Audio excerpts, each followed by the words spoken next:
Thanks everybody for being here. Thank you, Rabbi, for inviting me. This is super fun. I really enjoy this group. This is not my first time being here with you guys. It is, and also I express a thank you to my wife, who is at home and is juggling at least a 3-ring circus of children and helicopter parenting them all on her own tonight. And in her honor, I am going to tell you a story of what happened on our 9th wedding anniversary. Do we have any? I know we have one lawyer. Any other lawyers? Any people involved in the legal world? Okay, anybody ever heard of Kirkland & Ellis? A law firm? Yeah? The biggest and the baddest? So I worked at Kirkland & Ellis for a number of years, and when I was there, I was a junior attorney, and your job is to crank out work as much as possible, to work as many hours as possible. And on my 9th wedding anniversary, I billed approximately, I think during that day, I billed 22 hours. And I was working all the day before, all the way through the night, and all the way through the morning of the next day, stopped to daven. I kept a pair of tefillin and a talis in my office because I knew it was going to be a terrible day. I davened at the sunrise. I prayed at the sunrise. I continued working throughout the entirety of the day. I think I ate. I'm not sure. I got home at around 10 p.m. I looked at my wife and I said, "Happy anniversary," and collapsed.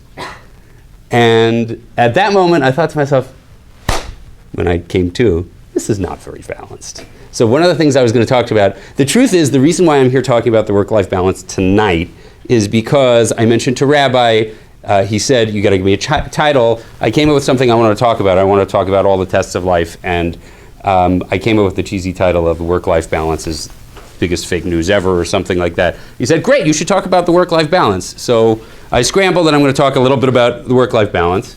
Full disclosure, there was such a good popular response to that title that everyone wanted to come hear you speak on it. So I mean, the problem is that I'm a very devout person, and Rabbi is the host, and I have to follow the rules. Whatever the host says, I have to do. So he said it, and I did it. So here I am. I'm telling you. I'll tell you the second story.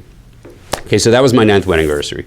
I was involved in a transaction which was the sale and lease back of approximately 400 billboards, 400 cell phone towers, okay? And it was supposed to close in February, right around this time. And it was absolutely miserable. I was cranking around the hours. And I said, as soon as this was happening, guys, whatever's going to happen, when Passover comes around, it either closes before or after. Because when Passover comes, I go. All right? Who here's, so they keep changing the closing date and keep changing the closing date and keep changing the closing date. And while this was all happening, I should mention I was the rabbi of a congregation for 8 years. I was rabbi of a congregation during all this, so I really didn't sleep. And they kept changing the closing date. All of a sudden, lo and behold, the closing date is probably the busiest date of the Jewish year, which is the day before Passover, Erev Pesach, okay? So in the morning, I was sitting there with the community's rabbis with a stack of papers selling the chametz of all of my congregants. And I turned over to another rabbi who was a lawyer, and I said, this isn't the only closing I'm doing today, you know.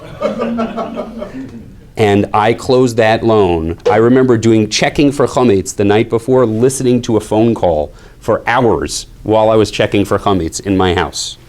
And I closed that loan at 3:30 in the afternoon, and at that point in time, my son was 7 and looked at me and said, Abba, you need to get another job. And I took his advice. So I want to talk to you a little bit about balance. One of the other things I noticed was that I started getting impatient. So what we do affects who we are, right? So, for example, if you're an ER doctor, you're probably not as sensitive to blood as, I don't know, say a lawyer, right? And what we do affects who we are, and I started realizing that I became one of those people who felt like a person was not worth their salt if they didn't respond to an email within 3 minutes. Do you know anybody like that? I'm supposed to be doing signature pages right now. I understand. Oh, okay, all right, fine. Are you an attorney? Okay. there's still hope to get out. Okay, good. Good to know. I should tell you, I escaped the law. I'm now a managing director at a private equity fund. We have about $5 billion of debt outstanding.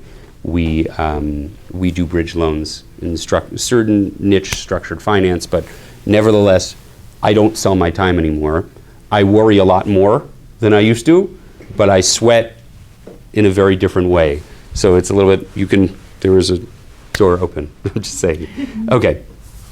So at that point in time, I realized that I needed to get a hold on a balance between my professional responsibilities and, for lack of a better term, my other interests or my life. Okay. So I turned to a Mishnah in Avos that I think is really the guide to just about everything here.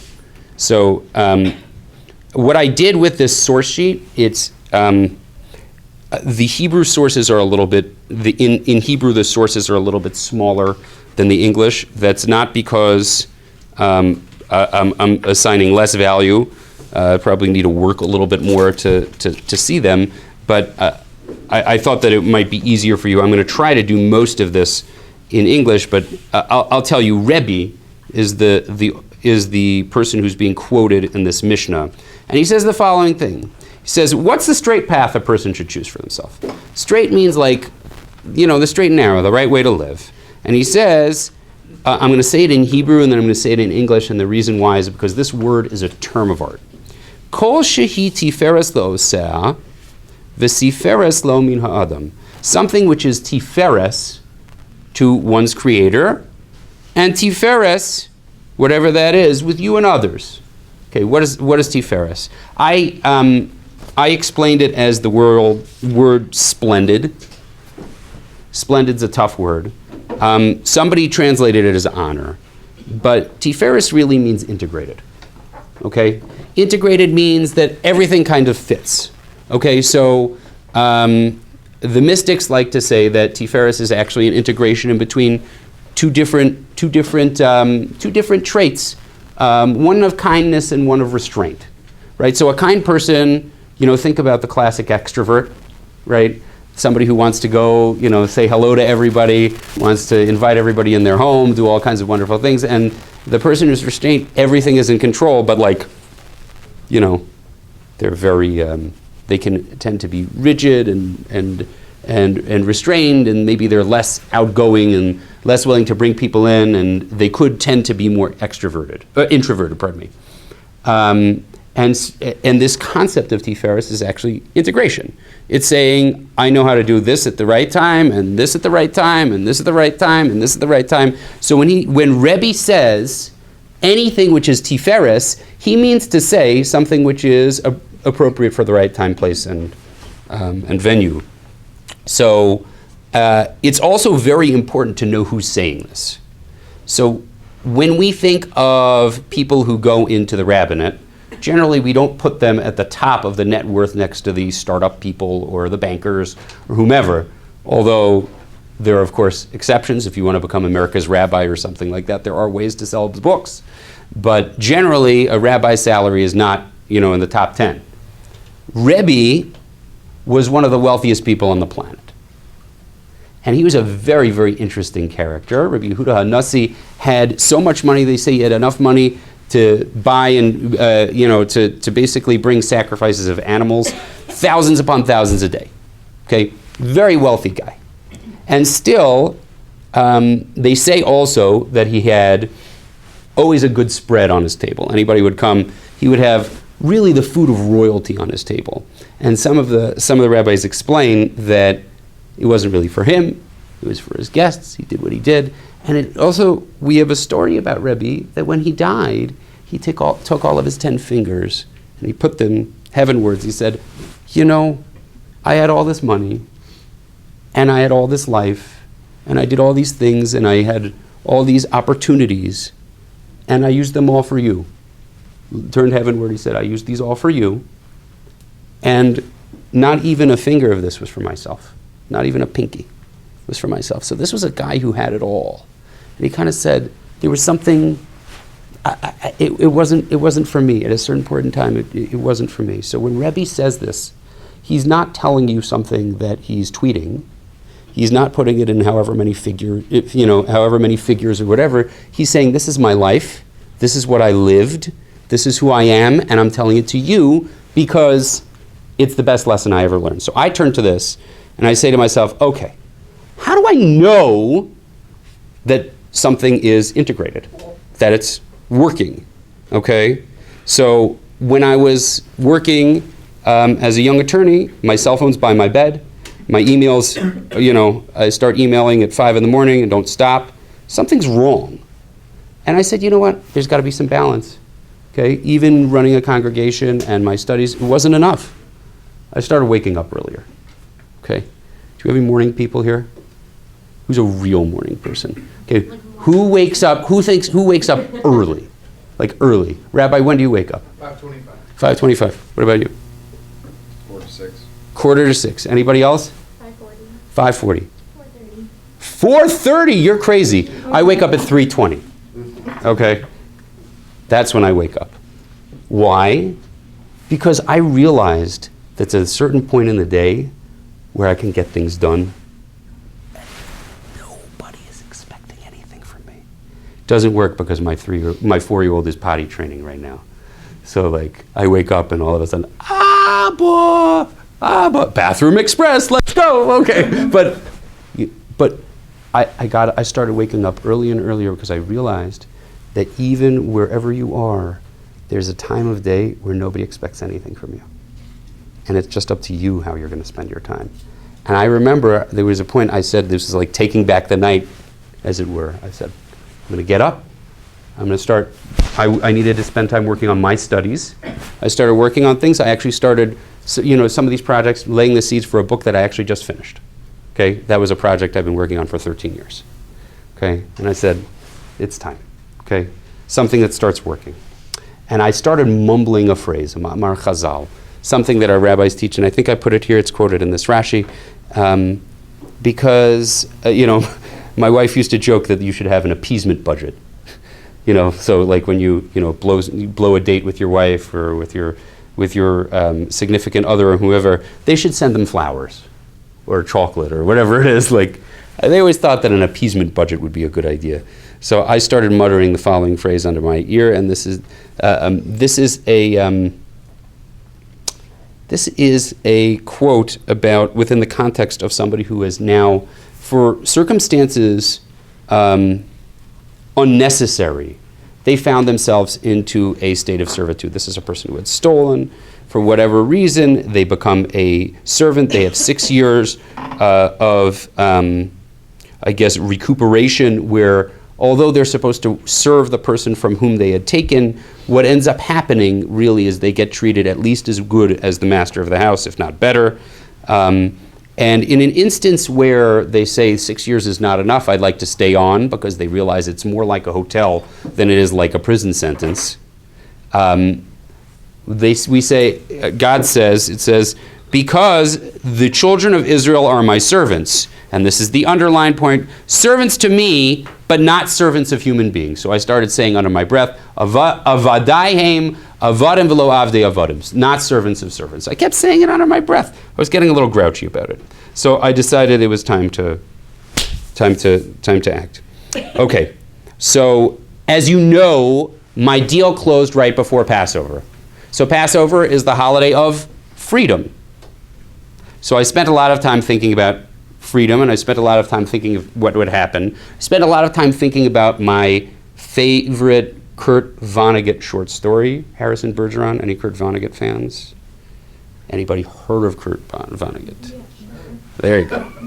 Harrison Bergeron is a short dystopian story that I made my 12-year-old read about a society where everybody has to be the same.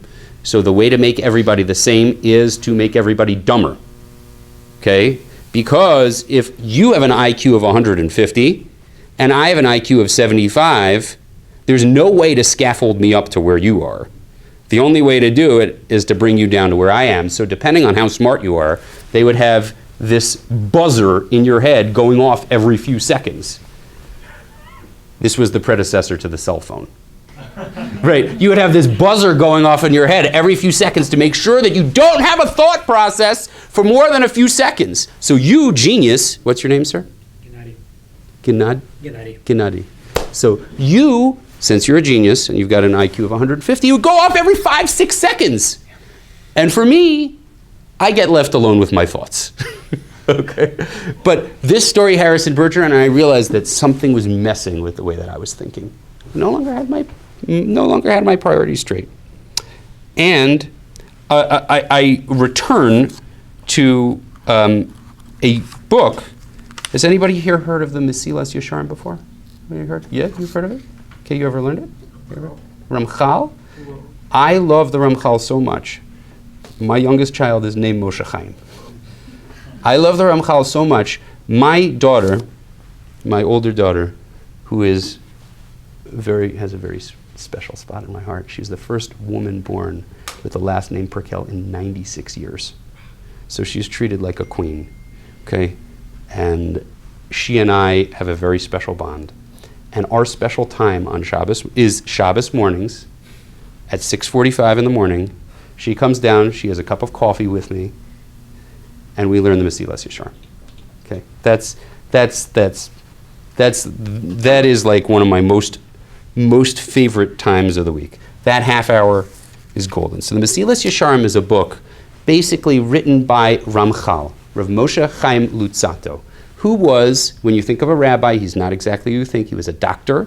He was a clean-shaven man. He was a great Kabbalist. He wrote poetry and plays, lived in Italy, and the famed Vilna Gaon said that should I be able to see him, I would travel all the way over the world to sit at his feet and learn from him. They said that they once found him in a study hall sitting and studying, and they said, who is he studying with? They said he might be studying with the Almighty himself. He looked like he's talking to himself. And this man was so brilliant, he wrote a book that one of the accolades from the Gra himself was, not a word in the first several chapters is superfluous. So this is his thesis at the beginning of the Mesilas Yesharim, which is supposed to be a very simple book, but it ain't. Mesilas Yesharim says, I'm going to just say this, the foundation of piety and the root of perfect service of God is for a man to, this is what you need to do, okay, to clarify and come to realize. Levarer ul'ames, you need to clarify and come to realize, meaning you need to think. First thing you need to do, before you do, start thinking, okay? You need to think and figure out, ma chovaso ba'olamo, what am I doing here? And what do you need to do? And where you need to direct your gaze and aspiration in all of your toils.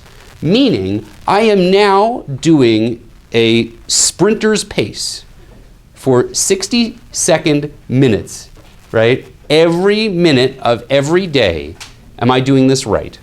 He says, you got to think about it. Don't just make that decision once. Some people don't ever make it at all. And then, I'm skipping to chapter 2. And he's talking about somebody who's starting to see kind of what's a little bit on the right side and what's a little bit on the wrong side. Gotta check the time. Gotta make sure I'm good. Oh my goodness. You're good. Rabbi time. All right. So he says, you gotta start thinking about what we're doing. And you need to, I'm gonna read this now. He says that this is like majorly the story of Passover. All Passover. It says the idea of watchfulness is for one to be cautious in one's deeds and manners. So what you do, how you do things, namely, contemplating and watching over his deeds and ways and whether they're good or evil or not, and abandoning the soul to the danger of destruction, God forbid, and not walking through the course of habit, like a blind man in the darkness, meaning don't just do things because you do things, right? Anybody know, like what I say to people is, how do you, I'll tell you a great story, okay? There's a synagogue that every time they would take the Torah out of the ark, everybody would go like this. And, somebody came out and he said, why are we doing this? At some point in time, like maybe there was some new guy who was leading the prayers and somebody goes up, come on, you got to do this. I said, why are we doing this? So they started tracking it down and said, why are we doing this? And they went to track and said, oh, I know why we're doing this. They found the 150-year-old man eating herring in the back of the shoal. And they said, I know why we do this is because 2 buildings ago there was a pole that was right here by where you take out the Torah and you needed a bend so you could get past it. And they thought it was the way you're supposed to live your life. People do things. I have another story like that, but we don't have time. Okay, reason certainly obligates this. After a person has the knowledge and reason to save himself and escape from the destruction of the soul, how is it conceivable that he would willingly blind his eyes from saving himself? This is certainly no debasement and foolishness worse than this. One who does this is lower than the beasts and wild animals. Why? Wild animals have a nature to do self-preservation. They know, I don't go to fire, I don't go to predators, I don't do all the things that are stupid, like jumping off of a cliff, right? Because that's going to hurt.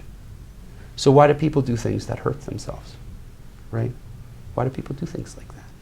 So he says you have to think about that, because when we make decisions like that, we're worse than animals. So he says, the prophet Jeremiah would bemoan the fact you should spend more time. He says, people don't think. And then he says, this is exactly what Pharaoh did. Okay? You guys know the story about Pharaoh? Pharaoh didn't like the Jews very much, and he wanted them, for whatever reason, according to some approaches, he wanted them to leave, so he decided to make it as miserable as possible so they would leave, but whoops, they stayed. And according to most opinions, he just hated them, and he wanted a slave class. So what did he do? He said, the only way I'm going to beat these people is not through just power, but it's through psychological, theological warfare. What can I do? I need to make them so busy that they don't think about what they're doing. So busy, right? I need to make sure that there's something beeping at all times. I need to make sure that they have something to do at all times. I need to make sure that there is not a moment where they get a breath, because if they get a breath, I'm cooked. Because as soon as they realize that they can think about their lives, they could become free even here in Egypt. And he says, listen to this. This is similar to the wicked Pharaoh's advice. This is in 10, saying, intensify the men's labor. His intention was to leave them no time whatsoever to oppose his plot. He strove to confound their hearts. Basically, it was the guerrilla defense. I'm going to distract you, and you're not going to be able to think.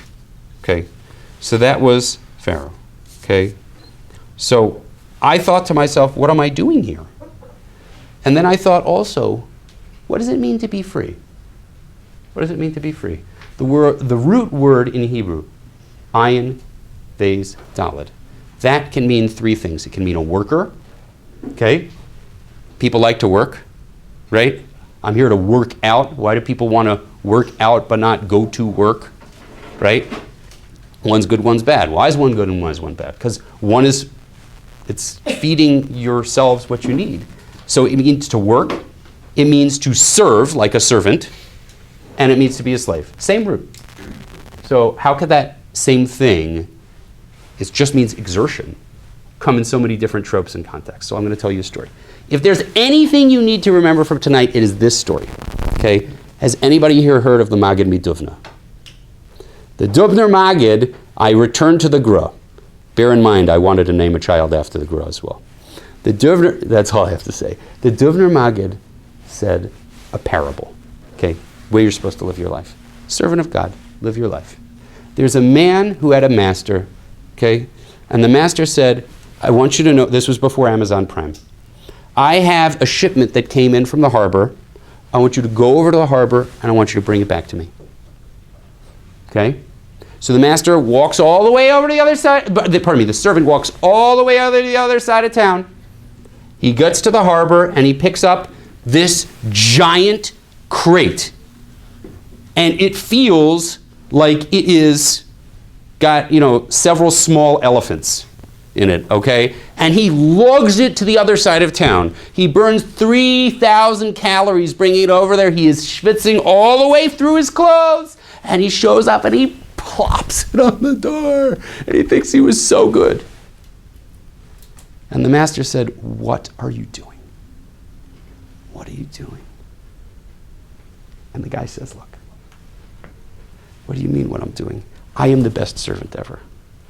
I just brought this thing. I don't know how many elephants are in this stupid box, but I get like a Medal of Honor for this.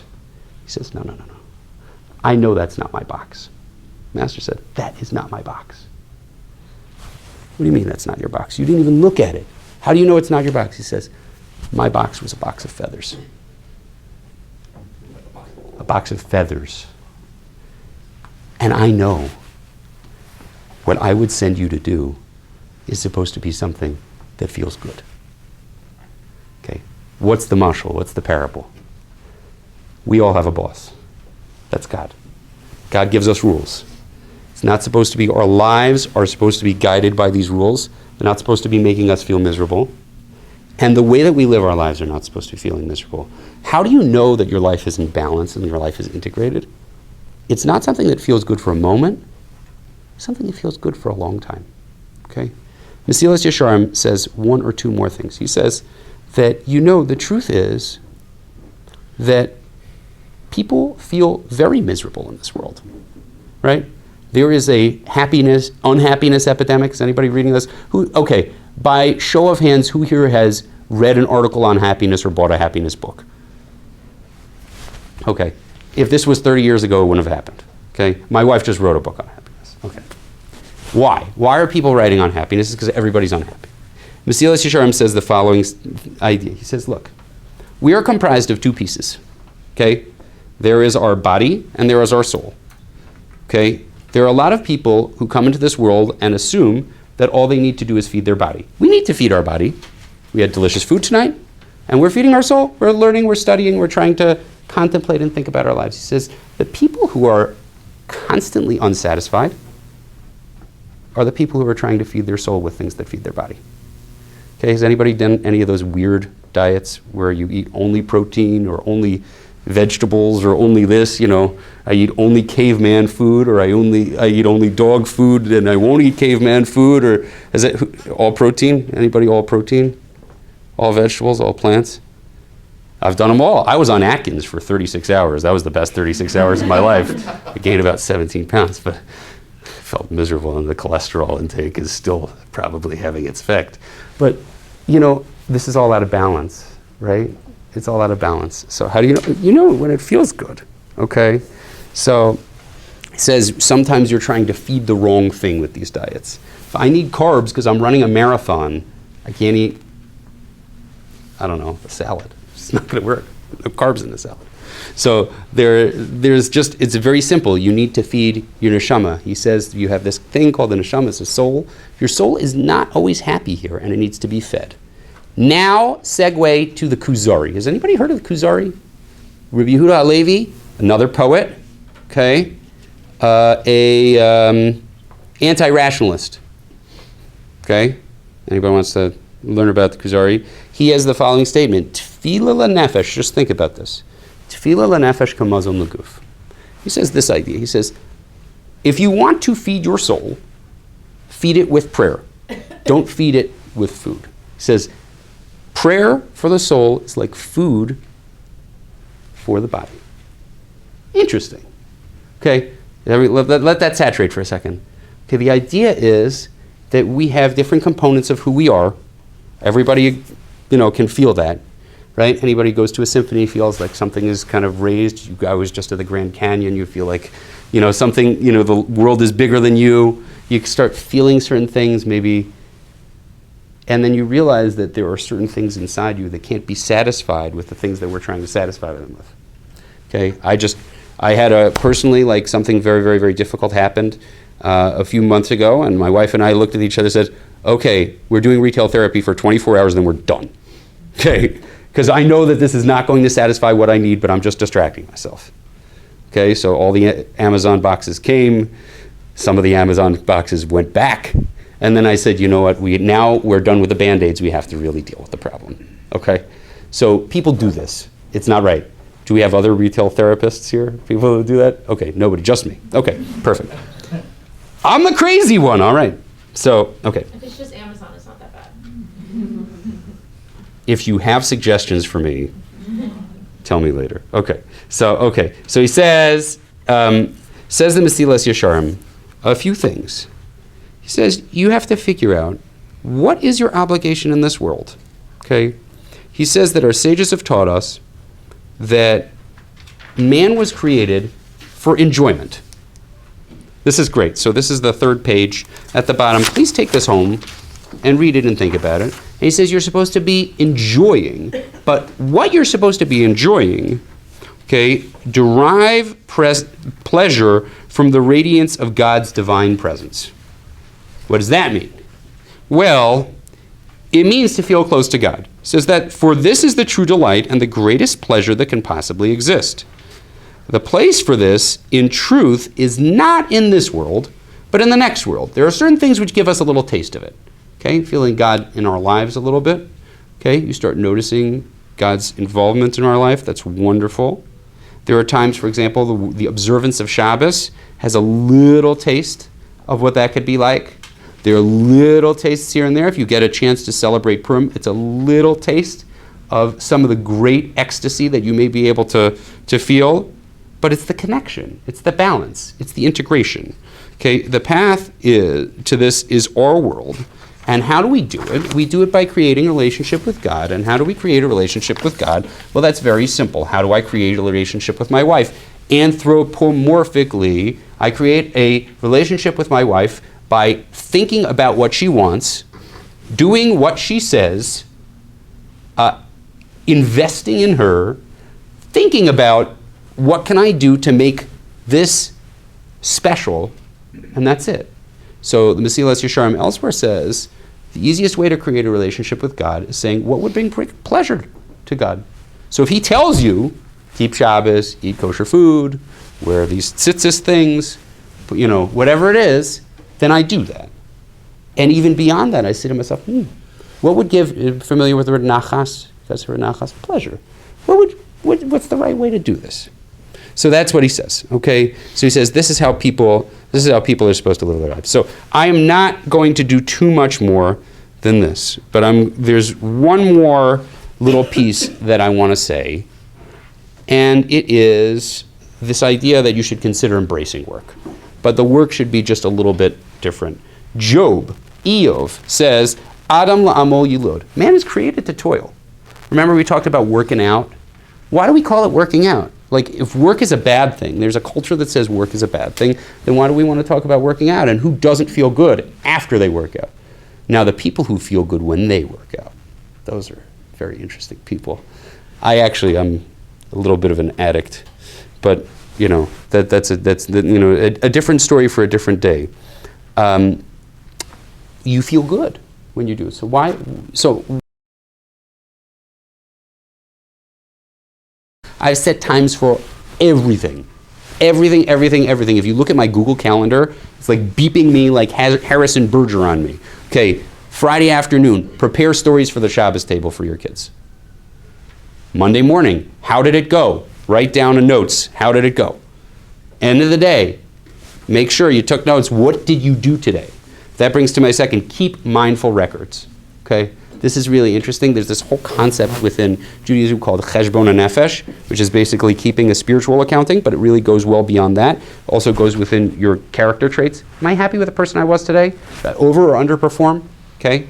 This is something that people do. If you do it on a daily basis, you will be shocked to see how much you are consciously forgetting. 3, aseh lecha rav.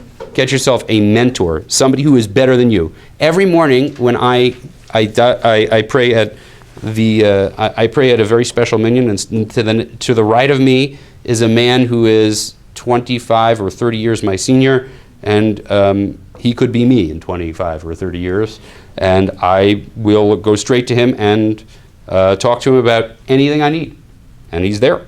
Okay. Number 4, Sheva Yipol Tzaddik, is be resilient. We say that a righteous person falls 7 times and gets back up. That's what I told my girls when I taught them how to ride a bike, so they didn't feel so bad. and it means that a tzaddik, just a righteous person, just keeps trying. Something doesn't work. So let's say you want to be a morning person and you decide you're not. Guess what? also 1 to 3 in the morning on the other end, people also don't expect to be able to find you. So if you're a night person, which is my wife, take that time. Find your time. Okay. Last thing is the synthesis is, we talked about integration. I want to just, if you're coming out of this feeling like you've got some guidelines but are slightly confused, there is a Mishnah in Kiddushin, okay? A Mishnah that talks about what kind of jobs we should get, okay? Who here knows what kind of jobs the rabbis are going to tell you to get? Anybody want to guess? Thoughts? High paying. High paying. Well, Rabbi Yehuda Nasi did pretty well. High paying. Okay, iBanker. No? Hedge fund? That'd be good. Okay. So Rabbi Meir says, one should always teach his son a clean and easy profession and pray to him to whom the wealth and property belong. Meaning basically, find a good job for your kid, but don't overburden him and pray that everything works out okay. And then we go on and we say, oh, there's all these other jobs. He says, don't teach your son to be a donkey driver or a camel driver or a wagon driver or a sailor or a shepherd or a shopkeeper.